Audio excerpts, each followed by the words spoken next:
See, Ronald Reagan was too busy ignoring the huge amounts of cocaine entering the country because he was too busy selling huge amounts of cocaine in the country. He couldn't do both, you know what I'm saying? Like, he wasn't that good of a president. See, now here's another interesting thing about the war on drugs, right? It was created in the 70s, maximized in the 80s, truly under Ronald Reagan. However, during the war on drugs, the 80s, massive amounts of cocaine entered the country from a very successful drug dealer named Pablo Escobar. Yeah, authorities report that the largest amounts of cocaine to ever enter the country at one time happened during the 80s. You know, the overt war on drugs. Really makes you think. Again, the war on drugs was a facade. Ronald Reagan was a president, but he also was a drug dealer. And he was one of the best drug dealers out there, to be 100% real with you. He really showed the world how it's done. Keeping it a buck with you, I'm just saying. Enter Pablo Escobar, Manuel Noriega, CIA Contras, and Freeway Ricky Ross. The real Rick Ross. First, let's start with the Contras. The Contras were various U.S.-backed and funded right-wing terrorist rebel groups that were active in opposition to the Sandinista government in Nicaragua. In 1981, President Ronald Reagan signed what is known as a presidential finding which authorized covert operations in Nicaragua. See, the CIA saw the Sandinista government as a communist threat and felt the need to stop them. Many, including Congress, thought the true goal of CIA operations in Nicaragua were to overthrow the Sandinista government. The plan was initially a joint effort between the United States and the Argentina government to train and fund a terrorist group called the Contras. Some of the operations involved with the Contras in Nicaragua would later be known as the Iran-Contra affair. This too would get Reagan into some hot water. By 1982, Congress had become weary of the Contras' shady actions and passed the Boland Amendment. This amendment outlawed U.S. assistance to the Contras for the purpose of overthrowing the Nicaraguan government while allowing assistance for other purposes. The Boland Amendment would be amended 2 more times by 1986 to strengthen its policies against the Contras. With their main funding gone, the Contras had to find another source to fund their operations in Nicaragua. I wonder what the Contras could have done to make money in the 80s. What was a really booming business in the 80s? How can I get a lot of money in the 80s real quickly? I wonder what the Contras sold to fund their war in Nicaragua. I wonder who in the 80s had a lot of things to sell. I don't know. Enter Pablo Escobar. If you don't know about Pablo Escobar, go watch Narcos. It's a good show.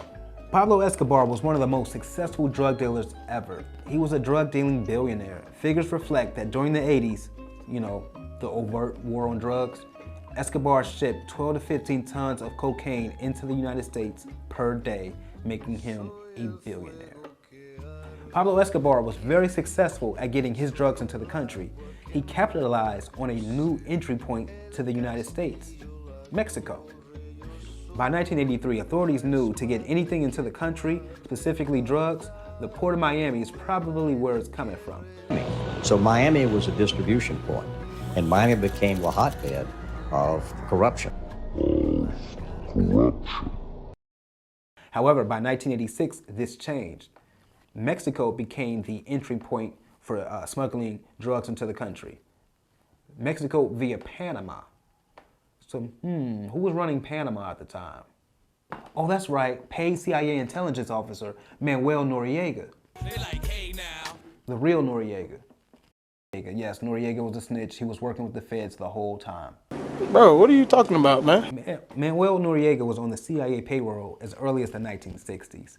He was an intelligence officer, and basically he delivered information about communist uprisings in Latin America. He was very, very good at his job. So the U.S. awarded him a lot of money to continue to do his job. So Noriega took his clout with the United States and his drug money from Pablo Escobar and became de facto leader of Panama. General Noriega, the dictator of Panama, stands accused of making over £100 million by selling his country to the drug lords. But he was also a key ally of the United States. And he's one subject that Vice President George Bush is trying not to talk about. during the battle for the White House. Did the United States government know that General Noriega was allowing Pablo Escobar to ship in cocaine through Panama to Mexico to the United States? Of course they did. They turned a blind eye. The U.S. government turned a blind eye to Noriega's actions until they stopped messing with Noriega. Now let's go back to the past. The motherfucker who needs to be tried is Ronald Reagan's ass. Appointed Bush to the CIA. That shit was cold. Put Noriega on the payroll. All of a sudden shit changed right after 88. Yeah. Ain't that strange? December 1989, the United States invades Panama. General Noriega surrenders on January 3rd, 1990. Later, in 1992, Noriega is convicted on 8 counts of drug trafficking, money laundering, and racketeering, and sentenced to 40 years in prison. Pablo would not make it much longer. He was murdered on a rooftop by federal agents in 1993. Enter Gary Webb. Gary Webb was a journalist from the San Jose Mercury News who wrote the article Dark Alliance in 1996, connecting CIA involvement to the crack epidemic in the 1980s. It was Webb's work that connected the CIA Contras to drug smuggling. He produced our primary witness in Oscar Blandon, a Nicaraguan drug smuggler working closely with the Contras. Reyes was indicted in 1992 and began cooperating with the Drug Enforcement Agency.